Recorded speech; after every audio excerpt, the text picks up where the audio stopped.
Hakuna Matata. Once there was a little lion cub named Simba. Simba was staying with his pals Timon and Pumbaa at their colorful Yango pod. Timon and Pumbaa taught Simba how to live like them, which was turning out to be pretty great. For one, there were no rules. He could play with new friends and have snacks whenever he wanted, even if they mostly ate bugs. Best of all, he didn't have to take baths. Simba was learning a lot, like the fact that Timon loved eggs, though they were hard to come by, and that Pumbaa enjoyed buzzard bowling, and hedgehog bowling, and rock bowling.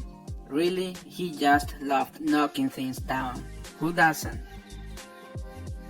But the best thing Timon and Pumbaa taught Simba was their motto for an easy life, Hakuna Matata, which means don't worry.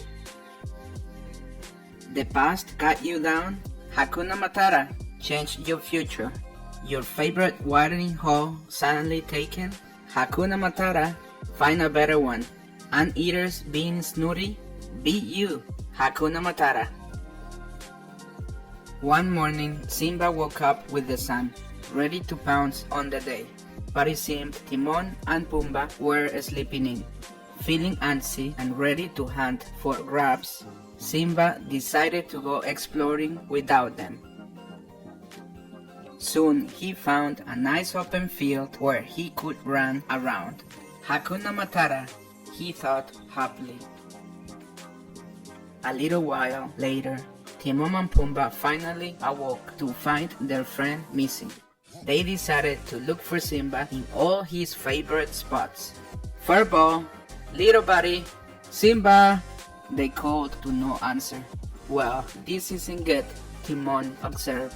How did we lose a lion? Pumbaa added, concerned.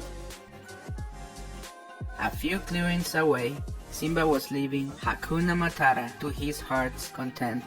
He wasn't sure how the morning could get any better, until he found a perfect mud hole. Meanwhile, Timon and Pumbaa asked their friends if they'd seen Simba, but no one had. They trekked farther, and soon they found a grassy field they were sure the cub would love, but he wasn't there either. Well, there was no denying it. Something terrible must have happened. Timon cried. Pumbaa gasped in horror. They were officially panicking. Simba, on the other hand, was trotting cheerfully along. He spotted some abandoned eggs high in a tree. Timon would love those, he thought. As he got closer, he noticed a few fallen logs. If those were in a pile, they'd be great for Pumbaa's log bowling. Not to mention, they were probably crawling with bugs. Simba grinned. He found the perfect gift for his friends. Carefully avoiding the spray of the waterfall, he began to climb the tree, but his little claws wouldn't hold him. Not too far away, Timon and Pumbaa feared the worst. What if he fell out of a tree? What if he fell into a river? What if he fell in with the wrong crowd? Back at the tree, Simba tried to jump up to the egg-bearing branch, but yet again his claws slid down the trunk. A pair of vultures laughed at him. Hakuna Matata! Simba decided to skip the eggs. He moved onto the logs, trying to push them into a perfect bowling pile with his snout, but they were too heavy. Meanwhile, Timon and Pumbaa were not doing well. What if he was kidnapped by a giant bird? What if he choked on a butterfly? What if he was eaten? What if he ate somebody? Just then, Simba spotted a bug on one of the logs. He crouched, getting ready to pounce. Suddenly, he had a brilliant idea. Getting a running start, Simba sprang powerfully off the biggest log, pushing them all together. he flew into the air, through the waterfalls, and towards the eggs.